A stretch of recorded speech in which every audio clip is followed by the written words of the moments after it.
मोहतरम नाजरीन, चप्पल यानी कि जूता उल्टा होने की वजह से घरों में मुसीबतें आती हैं, आफतें आती हैं, घरों में लड़ाई झगड़े और फसाद होते हैं। चप्पल यानी कि जूता उल्टा होने की वजह से रिश्तों में बंदिश हो जाती है, रिस्क में तंगी और बेबरकती हो जाती है। क्या इन बातों में कोई सदाकत है या नहीं?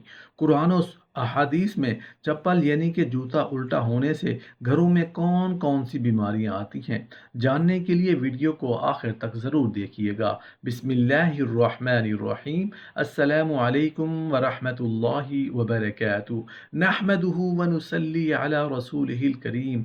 अम्मा बाद। उल्टी चप्पल को सीधा ना करने का अंजाम।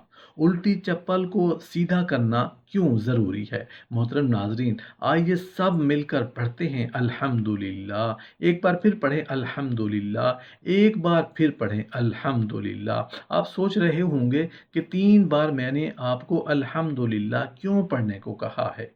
इसलिए कि अल्लाह पाक का एहसान अजीम है कि उस पाक ज़ात ने हमें इंसान पैदा किया, अशरफुल मखलूक़ात पैदा फरमाया। अल्लाह पाक ने सिर्फ इंसान को लिबास पहनने का शर्फ और शऊर बख्शा है। लिबास में कपड़े पहनना, सतर ढांपना, जूते पहनना, ये सब अल्लाह पाक की तरफ से दिए हुए शऊर का नतीजा है कि हम लिबास भी पहनते हैं, जूते भी, लेकिन अल्लाह पाक ने हमें बता दिया कि ज़िंदगी कैसे गुजारनी है, क्या खाना है, क्या नहीं खाना, कैसे सोना है, कैसे नहीं सोना, कैसे नहाना है और कैसे नहीं नहाना। अगर हम सिर्फ नहाने को ही ले लें तो हमें बता और समझा दिया गया है कि गुस्ल के वक्त ज़्यादा ठंडे या बहुत गर्म पानी का इस्तेमाल नहीं करना चाहिए। गुस्ल के वक्त सबसे पहले दिमाग पर बहुत ठंडा पानी या बहुत गर्म पानी नहीं डालना चाहिए। दिमाग जिस्म का सबसे ज़्यादा हसास और सारे जिस्म के दर्जा हरारत को कंट्रोल करने वाला हिस्सा है। उससे पहले जिस्म के बहुत से दूर वाले हिस्से दायां या बायां को पानी में डालते हुए, जिससे उन आज़ा के ज़रिए दर्जा हरारत की इत्तला दिमाग तक पहुंच जाए और दिमाग सारे जिस्म को इस दर्जा हरारत के बर्दाश्त करने के काबिल बनने का पैगाम दे सके। अगर गर्मी के दिनों में ठंडा पानी दिमाग और पर डाला जाए तो ज़ुकाम होने का, और अगर सर्दियों के दिनों में गर्म पानी पहले दिमाग पर डाला लिया जाए तो बेचैनी होने का इम्कान बढ़ जाता है। इससे मुफीद पर है कि बुरा असर पड़ता है। तेज़ गर्म पानी से बाल सफ़ेद होने और सर में खुश्की और सकरी होने की वजह शिकायत करते हैं।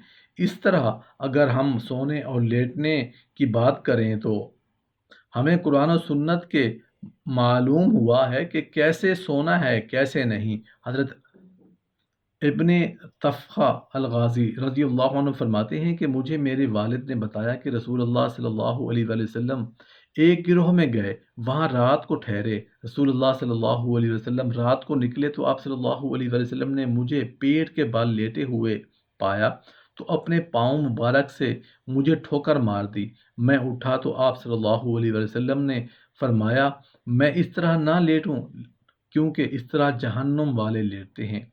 मुअज्जमुल कबीर तिबरानी। सोने का एक अदब यह है कि नंगे बदन नहीं सोना चाहिए। बाज बच्चे को उतार उतार कर नंगे बदन सोते हैं, ये अच्छी आदत नहीं है और हया के खिलाफ है।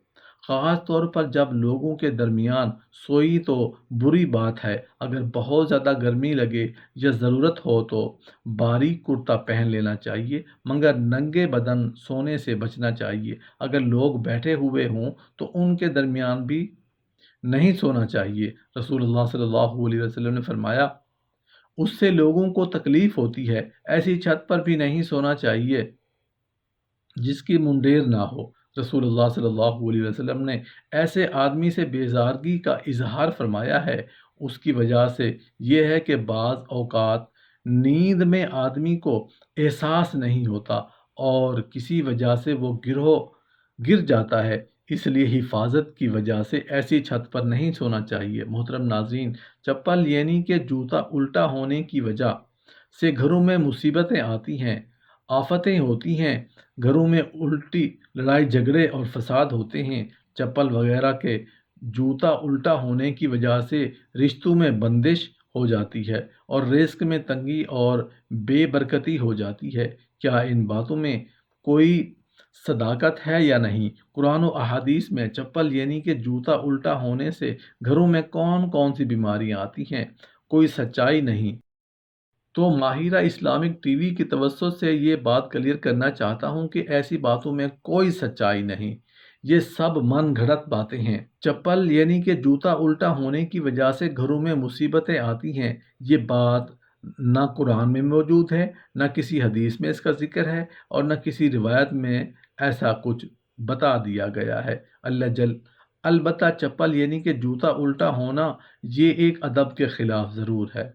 آپ کو کہیں جوتا الٹا ہو ملے تو اسے سیدھا کر دیں، اگر نہیں کریں گے تو اس سے آپ کو کوئی نقصان نہیں ہوگا۔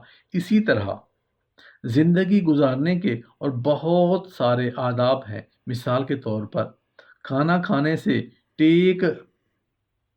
ٹھیک پہلے زیادہ پانی پینے سے منہ میں بنی لار پانی کے ساتھ پیٹ میں چلی جائے اور لار میں موجود انزائم کھانے کو ہضم کرنے میں مدد کرتے ہیں، اس لیے کھانا کھانے سے پہلے یا فوراً بعد زیادہ پانی نہیں پینا چاہیے۔ کھانا موسم کے مطابق کھانا چاہیے۔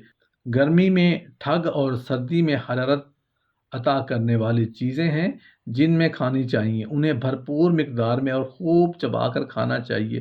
ہمیشہ خوش رہنا چاہیے۔ غصہ، لالچ اور حسد، رقابت وغیرہ اور دینی جذبات کی حلاوت میں خون میں زہریلے عناصر بڑھ جاتے ہیں جو صحت کے لیے نقصان دہ ہیں۔ تندرست رہنے کے لیے صاف اور موسم کے مطابق لباس پہنیں۔ لباس ڈھیلا ہونا چاہیے۔ گھر کی سجاوٹ اور صفائی کا بھی جسمانی اور ذہنی تندرستی سے گہرا تعلق ہے۔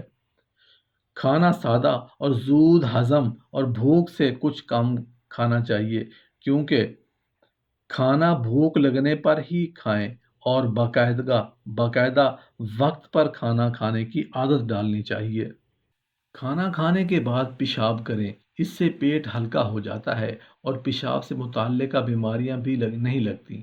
دوپہر کے کھانے کے بعد بائیں کروٹ لیٹ کر تقریباً 1 گھنٹہ آرام کریں اور رات کے کھانے کے بعد کچھ دیر تک ٹہلیں۔ کھانا کھانے کے بعد دوڑنا، آرام کرنا یہ نہایت نقصان دہ ہے۔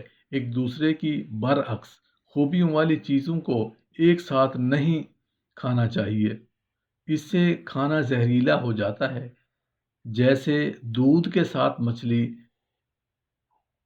گڑ، کھٹائی، مولی، مونگ پھلی وغیرہ کا استعمال نہیں کرنا چاہیے۔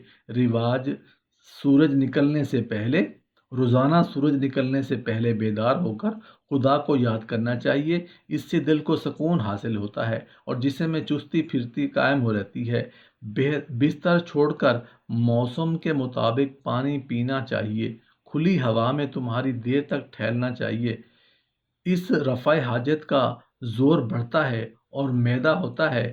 شام و صبح دونوں وقت رفع حاجت کے لیے جاننا چاہیے، اس سے زہریلے عناصر باہر نکل آتے ہیں۔ اور صبح رفع حاجت کے بعد منہ، آنکھ اور ناک زبان سے اچھی طرح صاف کرنے چاہیے۔